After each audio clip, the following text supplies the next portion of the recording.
निकाय चुनाव संपन्न होने के बाद सारे लोग आम फरमा रहे हैं। इस बीच समाजवादी पार्टी ने प्रेस करके यह जानकारी दी कि जिस प्रकार से बीजेपी के लोगों ने मतदान के दौरान अव्यवस्था दिखाई, यह बेहद निंदनीय है और लोगों को सचेत करते हुए कहा कि कल होने वाली मतगणना के दौरान भी ये लोग गड़बड़ी कर सकते हैं, इसलिए सभी लोग सतर्क रहें। सम्मानित पत्रकार भाइयों, मीडिया भाइयों, मैं आप सभी का समाजवादी पार्टी की तरफ से धन्यवाद देता हूं कि आप लोगों ने समय समय पर नगर निकाय के चुनाव की प्रक्रिया को लगातार अपने चैनल के माध्यम से, अपनी कलम की लेखनी के माध्यम से जनता के सामने रखा। पूर्व में भी आप लोगों ने जो ग्रामीण क्षेत्रों के स्थानीय निकाय के चुनाव होते हैं, उन पर भी हमारे मीडिया के लोगों ने विशेष ध्यान दिया और लोकतंत्र को मजबूत करने में अपनी अहम भूमिका का निर्वहन किया। समाजवादी पार्टी इस बात की कृतज्ञ है। और ये नगर निकाय का चुनाव देश का उत्तर प्रदेश में सबसे बड़ा चुनाव था। इस पर नगर पंचायत के अध्यक्ष, नगर पंचायत के सदस्य, नगर पालिका परिषद के अध्यक्ष, नगर पालिका परिषद के सदस्य और नगर निगम के महापौर तथा पार्षद का चुनाव, बड़ी संख्या में प्रत्याशी सभी पार्टियों ने उतारे, निर्दलीय उतरे। बहुत बड़ी संख्या में इस चुनाव में लोगों ने भाग लिया। ये लगा कि ये लोकतंत्र में जनता जागरूक है और जनता को अपने अधिकारों के प्रति बहुत ही जानकारी है, इसलिए इन चुनाव में बहुत उत्सव के साथ जनता ने पार्टिसिपेट किया। और इस चुनाव में सरकार के खिलाफ बहुत व्यापक माहौल था। हम लोगों ने भी दौरा किया, लेकिन जानकारी मीडिया के माध्यम से ज्यादा सोशल मीडिया के माध्यम से आती रही कि भारतीय जनता पार्टी की केंद्र की सरकार और राज्य की सरकार ने जनता के साथ बहुत छलावा किया, धोखा किया, वादा खिलाफी की। इसलिए जनता बेहद नाराज हुई और बीजेपी के खिलाफ मतदान करने के लिए मतदाता पहुंचे। मतदाताओं को विभिन्न जगहों पर मतदान करने से वंचित करने का कुत्सित प्रयास किया गया और कहीं कहीं तो रोक भी दिया गया। मतदान का प्रतिशत कम कराने के लिए जो समाजवादी समर्थक बूथ थे, उन पर बराबर भारतीय जनता पार्टी ने सत्ता का दुरुपयोग करके अपने आपराधिक प्रवृत्ति के कार्यकर्ताओं को लगा करके समाजवादी समर्थकों को धमकाया, कहीं कहीं पिटाई कर दी, कहीं कहीं वोट डालने नहीं दिया। बावजूद इसके समाजवादी पार्टी के राष्ट्रीय अध्यक्ष माननीय श्री अखिलेश यादव जी की कथनी करनी में भेद न होने की वजह से इस नगर निकाय के चुनाव में नगर पंचायत, नगर पालिका परिषद, पार्षद और महापौर के जो चुनाव हुए हैं, इसमें समाजवादी पार्टी के पक्ष में भारी मतदान हुआ।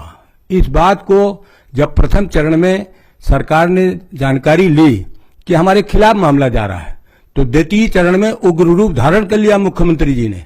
और मुख्यमंत्री जी के निर्देशों के अनुसार लगातार जिले के कुछ अधिकारी, कुछ कर्मचारी लगाए गए कि रोको, समाजवादी पार्टी आने जा रही, जो हम डबल इंजन की सरकार को ट्रिपल इंजन बनाने जा रहे हैं, वो ट्रिपल इंजन बनाने से रोक रहे हैं। इनके मंत्री, इनके डिप्टी सीएम, इनके सब बड़े बड़े नेता सभी जगह गए और भ्रामक प्रचार करते रहे, जनता को गुमराह करते रहे, जनता को तमाम ऐसी बातें इनडायरेक्ट में कहते रहे कि उनको लालच मिले और किसी भी तरीके से भारतीय जनता पार्टी चुनाव जीते। लेकिन बीजेपी बहुत पिछड़ गई है और अब काउंटिंग होने जा रही है। जो मतदान की प्रक्रिया थी, तो विभिन्न तरीके के समाचार पत्रों से या चैनल के माध्यम से, सोशल मीडिया के माध्यम से जानकारी आई है कि बीजेपी ने भरपूर सत्ता का दुरुपयोग करते हुए मतदान कर्मियों को में कुछ अपने आदमी सेट करके मतदान कम परसेंट कराया। लेकिन बीजेपी पिछड़ गई। समाजवादी पार्टी माननीय अखिलेश यादव जी की नीतियां जनता में कामयाब हो गई और अब मतगणना में एक नई साजिश आ रही है कि किस तरीके से समाजवादी पार्टी को उत्तर प्रदेश में नगरीय निकाय चुनाव में रोक दिया जाए और ये दिखाया जाए कि जनता भाजपा को पसंद कर रही है। ये दिखाने का कुत्सित प्रयास सरकार के द्वारा हो रहा है। ऐसे में नगर निकाय के चुनाव की जो कल मतगणना शुरू हो रही है, उस मतगणना में तमाम तरीके के ये षड्यंत्र करने जा रहे हैं। इसका चुनाव आयोग समय से जो पूर्व की भांति नियमावली है, उस नियमावली का अनुपालन करे और किसी के बगैर दबाव के इस चुनाव की मतगणना संपन्न कराए। चुनाव आयोग से समाजवादी पार्टी ने ज्ञापन के माध्यम से, पांडे जी ने बता भी दिया कि चुनाव आयोग से ज्ञापन के माध्यम से अपनी बात रखा है, लेकिन आप लोकतंत्र के चौथे स्तंभ हैं। आपके माध्यम से जो बात जाएगी, हो सकता है कि वो 2022 की जो नियमावली है उस नियमावली का अनुपालन करें, जिसमें चक्रवार 2-2 घंटे में घोषित करना और पत्रकार भाइयों को या किसी को भी जानकारी समय समय पर देना।